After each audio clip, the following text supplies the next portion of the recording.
हमसे तो आपने बात की ही नहीं है। KE के डायरेक्टर कम्युनिकेशन इमरान राना भी हमारे साथ मौजूद हैं। मुख्तसरन उनसे भी ज़रा जानेंगे।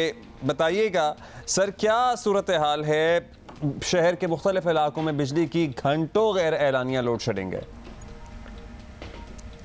आपका बहुत बहुत शुक्रिया मुझे इस अहम मौजू पर बात करने का मौका फ़राहम करने के लिए। मैं सबसे पहले आपको ये बताता चलूँ कि कराची में एक बड़े हिस्से को बिजली की सप्लाई में किसी किस्म का कोई मेजर चैलेंज दरपेश नहीं है। हमारा तकरीबन 70% नेटवर्क है जहाँ पे बिजली की सप्लाई बिल्कुल नॉर्मल है। इसके साथ साथ मैं ताहम ये बिल्कुल बात आपसे एग्री करूँगा कि 25 से 30% हमारे नेटवर्क जिस इलाके को सप्लाई करता है वहाँ पर हमें या तो बिजली की चोरी का सामना है या बिलों की अदम अदायगी का सामना रहता है। इस 22 गवर्नेंस के पॉइंट ऑफ व्यू से हमें उन इलाकों में अनफॉर्चुनेटली एक लोड शेड का रजीम इम्प्लीमेंट करना पड़ता है जो कि नेशनल पावर पॉलिसी के मुताबिक है।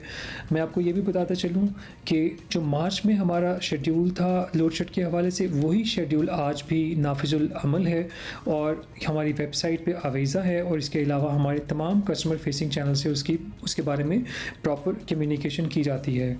मैं साथ साथ इसमें एक बात का और इजाफा करता चलूँ कि देखिए वक्त के साथ साथ माशी हालात जो है मुश्किल होते जा रहे हैं और ईंधन भी आपको पता है उसकी जो बिजली बनाने के लिए इस्तेमाल होता है उसकी कॉस्ट में अनफॉर्चुनेटली इजाफा होता जा रहा है। अगर किसी इलाके में हम बिजली की सप्लाई करते हैं और वहाँ से अगर कॉस्ट उसकी रिकवर नहीं होती या बिजली की चोरी होती है, ख़ास तौर पर किसी इलाके में अगर शरह अदायगी 50% से गिरती है तो उन इलाकों में अनफॉर्चुनेटली बिजली की सप्लाई मुसलसल जारी रखना नामुमकिन हो जाता है हमारे लिए भी कमर्शियल बुनियादों पर।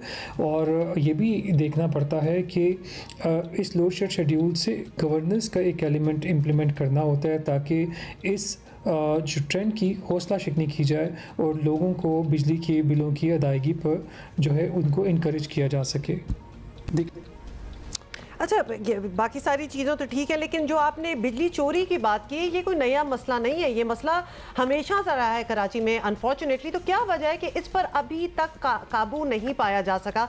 ये बात हमें समझ नहीं आती। आपको क्या रीजनिंग क्या होगी? हुकाम आपसे ताउन नहीं कर रही या कुछ और मसला है? प्लीज़ बताइएगा। देखिए कराची के हवाले से अगर हम बात करते हैं तो आपकी बात दुरुस्त है कि बिजली की चोरी का मसला आज भी हमें बड़ी शिद्दत के साथ दरपेश है। ऑल्दो कि अगर over the period of time देखें तो इसमें काफ़ी बेहतरी भी लाई गई है। के इलेक्ट्रिक जब प्राइवेटाइज हुआ था तो उस वक्त के लॉसेस जो थे तकरीबन 35% के करीब थे। कंपनी ने तकरीबन 474 अरब की इन्वेस्टमेंट की है अपनी प्राइवेटाइजेशन से अब तक, जिसकी 22 इन लॉसेस को आधा करना मुमकिन हो पाया है। और अगर हम आज की बात करें तो बिजली की पैदावार लागत जो है उसमें काफ़ी इजाफा हो चुका है, जिसकी दो बेसिक वजूहत हैं। नंबर एक ये कि ईंधन की कीमतें आपने देखा है कि over the period of time काफ़ी बढ़ी हैं। इसके साथ साथ जो इन्फ्लेशन है उसमें भी इजाफा हुआ है। ये एक मुश्किल मरहला है। मौशी हालात के बायस हुकूमत पाकिस्तान ने जो सार्फिन को बिजली की सब्सिडी दी जा रही थी इसमें भी काफ़ी हद तक कमी कर दी गई है और इसका मतलब ये है कि आज का जो सारिफ है वो बिजली की करीबन असल कीमत के करीब ही बिजली की बिल अदा कर रहा है।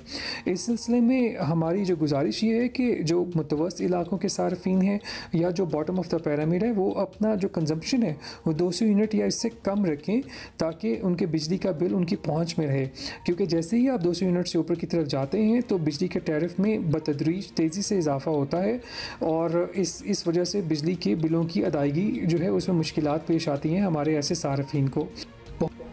बहुत शुक्रिया आपका इमरान राना साहब। आप अपना मौक़िफ़ तो देते हैं लेकिन आवाम का मसला ये है कि बिजली तो पहले भी महंगी थी, अब मज़ीद महंगी हो गई, अपने का बिजली और महंगी हो गई है, लोग और कम बिल देते हैं।